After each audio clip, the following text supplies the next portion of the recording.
harder. 6 challengers. But Bladoni knew that this could be the end. Coverley nearly a full second inside the Italian's time. 6th after the first run. 0.77 he started up on the Italian, and he built on that lead before he approached the last 7 or 8 gates. This is where the Italian was so good.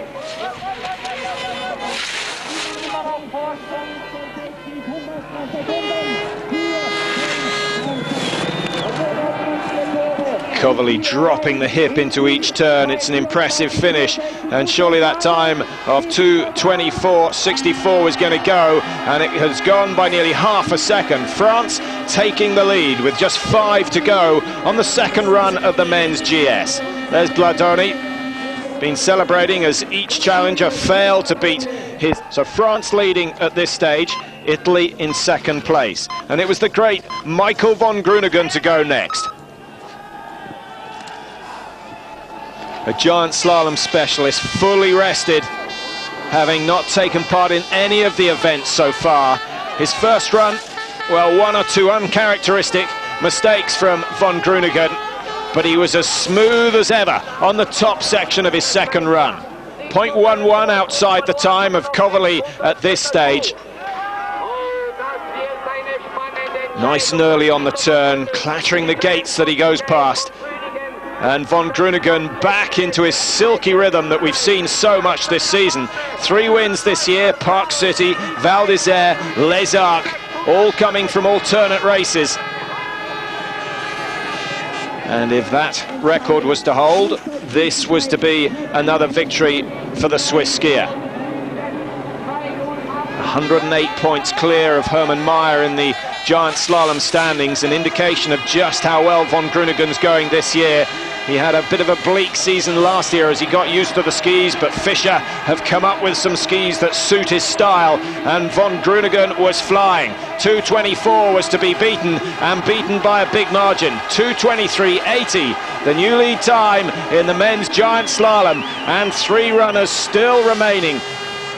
The great, or the greatest of them all, perhaps Hermann or Christoph Gruber, can take this gold and push their tally up to 3. They're leading the medal rankings at the moment with 2 golds, but 6 nations sharing the 7 medals up to this stage. Would Austria add to their tally, or would we see a new winner? Switzerland leading at the moment as Maier makes his way down the course, and you can see he's trying just a little too hard. The soft conditions certainly not suiting the great Hermann Maier.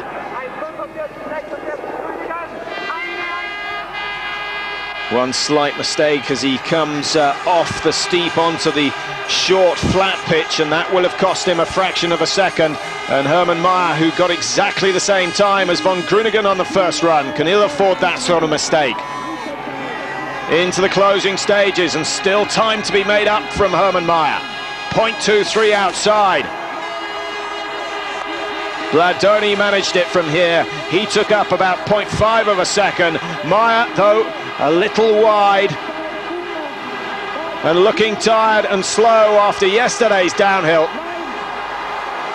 2:24.19, and the great Herminator was to fail to take a gold.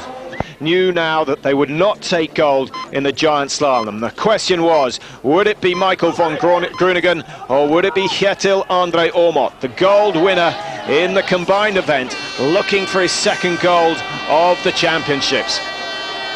His first run was so calm and cool. A slight mistake from Ormot on the top section. That's where Gruber lost time. But Ormot carrying the speed reasonably well, still with a margin of nearly 4/10 of a second over the von Grünigen.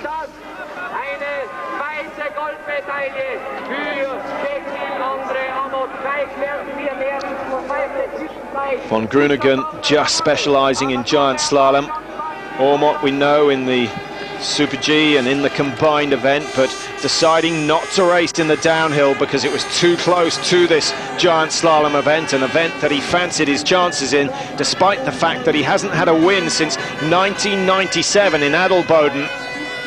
And he was as surprised as anyone to see himself at the top of the leaderboard after the first run. But the advantage of 4/10 has gone the other way. 2/10 of a second for Ormot to make up over the closing stages. Gold looking unlikely at this stage, but a medal almost certainly on the cards. And it was silver for Ormot, his 15th in major championships. And that left Michael van Grünigen at the top of the table, winning the title that he won back in 1997 in Sestriere.